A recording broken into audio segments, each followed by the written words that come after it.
In this Screenflow, I will discuss the course procedures to meet the California Department of Real Estate regulations as far as continuing education requirements.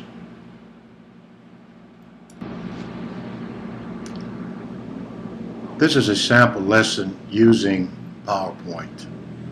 Key points here are the 45 hours of continuing education that is required by all real estate licensees in the state of California, whether broker or agent.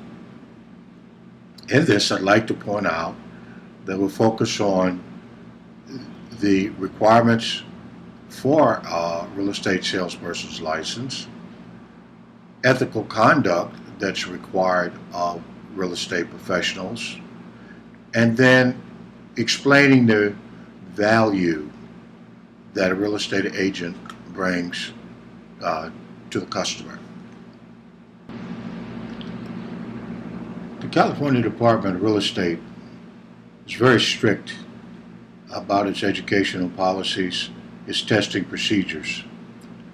As you see here, they have outlined attendance, identification, correspondence identification, the exam regulation and the number of hours that are required, the questions that are required for each hour of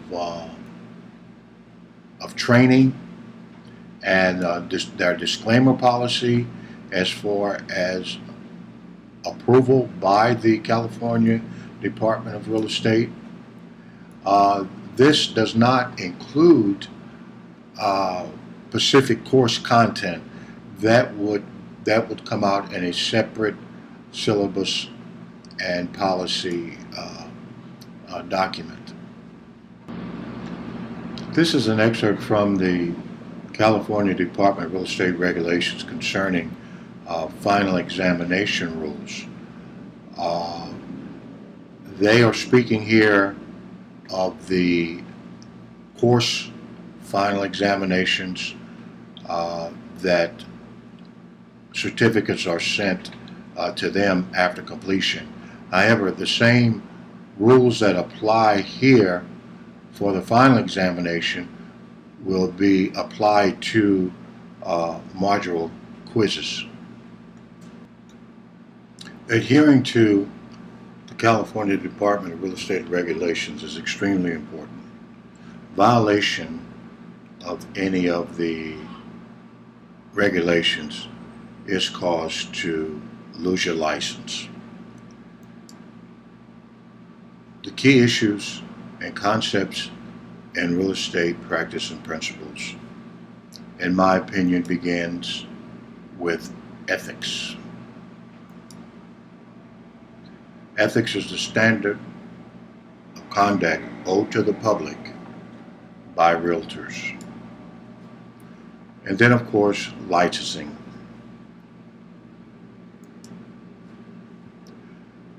The California regulation requires a license to sell real estate. And then there's the fiduciary responsibility.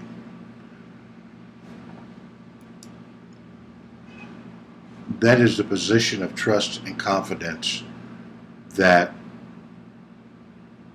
a client puts in an agent, a broker puts into a client puts into a broker. And then there's disclosure. This is performing your duties in an open manner, providing truth in lending, truth in the contracts, disclosures of defects and properties. Trust and transactional processes.